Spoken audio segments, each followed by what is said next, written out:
This is Providence Today. We're so glad you're taking time to learn more about how faith shaped the story of America's founding and the story of liberty and how it works together with the Judeo-Christian heritage. Here in Philadelphia, we're in front of the congregation Mikveh, Israel, as you see, the oldest continuing Jewish synagogue in North America. This is the place where the Jewish people settled in William Penn's Philadelphia, and they worshiped together because they realized here they could be part of a religious tradition that was not part of an establishment. They could have civil liberties and function freely. And it also then began to shape the very American story. As you look behind me here, you see the story of Commodore Uriah Phillips Levy.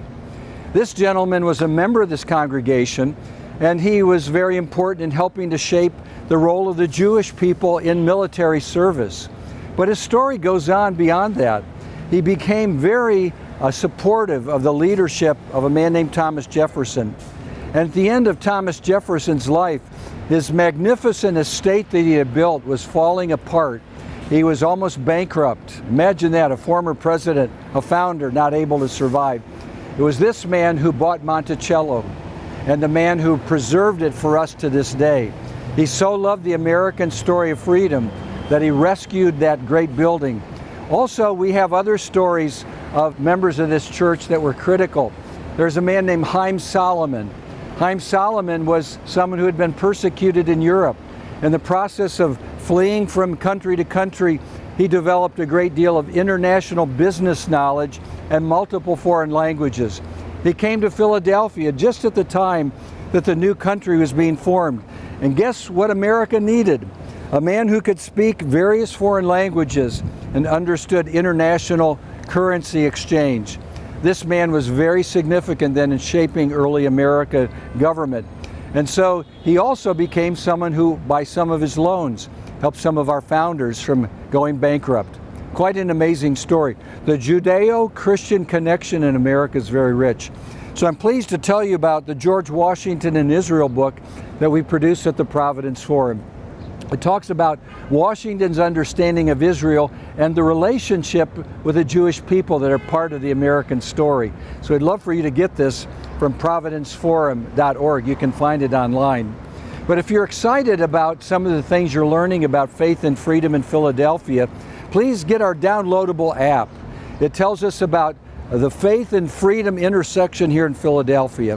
So the downloadable Faith and Freedom app is free of charge, and you can take trips all throughout the city and learn these stories. As we wrap up at this wonderfully historic place, we're reminded that the Bible is a story of God's work with the Jewish people that eventually reached the whole world. And so we want to see the unity of the Bible, Old and New Testament, as the source of our freedoms, as the source of our moral character, as the shaping of civilization.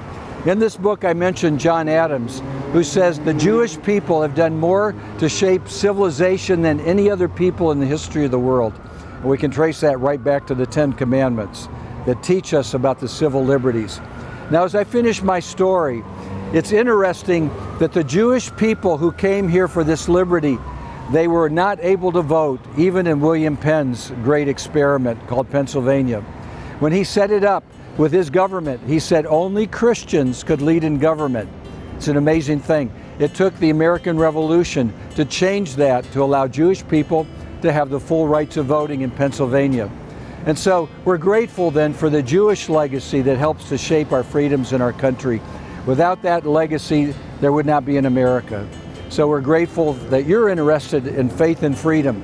Make sure you get our downloadable app. Go online for providenceforum.org. And this is Providence Today.